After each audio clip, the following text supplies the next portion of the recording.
Yu-Gi-Oh! Is a bit of a sore spot for me, not because the anime is terrible, but it certainly is in some places, but because it originally started out as a creative concept that worked well for an original manga with absurd games being played, and then it just evolved into card games and nothing but card games. If you're only vaguely familiar with Yu-Gi-Oh!, you may be aware that the spirit inside Yugi, a dark pharaoh, is commonly referred to as the King of Games. Now, as a child, I thought this was kind of ridiculous because, that seems like a bit of bluster considering all he does is play card games, but it's actually indicative of the original intentions of the property. The idea behind Yu-Gi-Oh! Before it became about card games was that this small timid boy named Yugi was possessed by a dark murderous pharaoh who was good at all games of any kind. Tabletop RPGs, dice games, video games, and a bunch of absurd games only Kazuki himself could think of. The King of Games was good at all of them.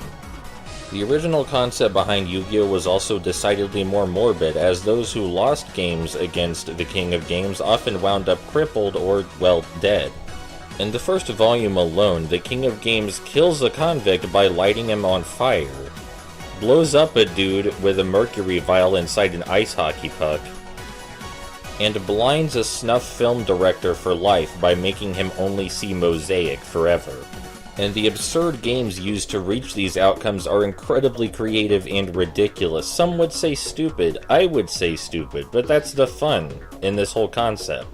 It's incredibly delightful seeing the absolutely twisted bullshit the author could come up and what the repercussions would be for failure. The entire first 7 volumes of the manga are like this, and include other such highlights as being chased by a serial killer while you're trying to solve an escape the room puzzle. I'm not joking, that actually happened too. So what the fuck happened? Well, Yu-Gi-Oh! Being a series about games of all kinds, and a dark pharaoh who could win any of them, often parodied popular games of the time, be it tabletop games, the little digital pet keychains, and eventually, Yu-Gi-Oh! Went down the dark path of deciding to parody Magic the Gathering. In a chapter of the manga, a seemingly one-off game occurs, featuring a card game called Duel Monsters, which is an obvious take on Magic the Gathering without any real depth to it that only served to be in one chapter of the manga and then never used again. Except, guess which chapter of Yu-Gi-Oh! Was more popular than any other chapter? Yes, the chapter with the ridiculous Magic the Gathering parody, which had no depth to it whatsoever, was the most popular chapter in the original Yu-Gi-Oh! Story. And I'm sure you can hear the wheels of capitalism turning, and it's not too hard to figure out how things went downhill from there. The biggest problem is that Kazuki, the author, doesn't know how to fucking make card games. He doesn't know how to make long-lasting stories with foreshadowing and conclusions that, I don't know, make sense. His element was clearly established before the card games took over. He was best making one-off stories with absurd games with very light continuity in between, and most of the games were incredibly morbid. But then when the manga shifted entirely to trading card games, it became a huge fucking mess. If you're vaguely aware of the Yu-Gi-Oh! Trading card game or have seen the anime in any capacity, you know that the rules are abstract to a fault, to a big fault.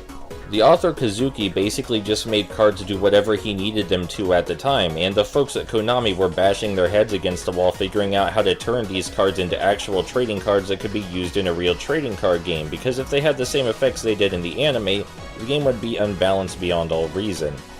I mean, it still is unbalanced beyond all reason, and it's a huge clusterfuck, but I guess it's less of a clusterfuck than it would have been.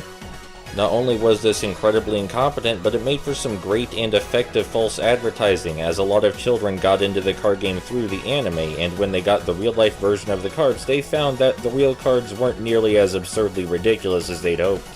Because while in the anime you can pull an infinite number of random cards out of your ass that do pretty much anything you want to, in real-life trading card games it doesn't quite work that way, which is a hard concept to grasp for a little child.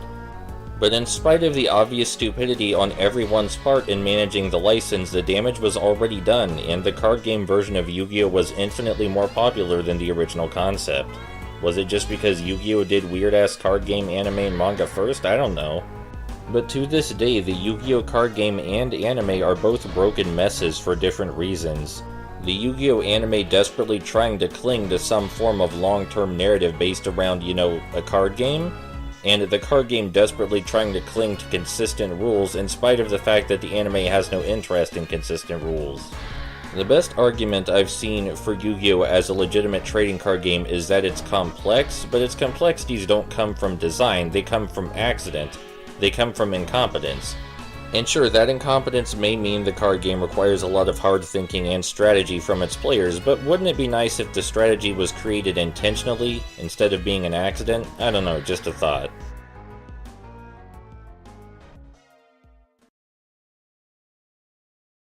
Also, Konami is one greedy ass and overzealous company, so how badly they fucked up the rules for the video games will have to be a story for another time, but oh man, are the early video games fucking crazy.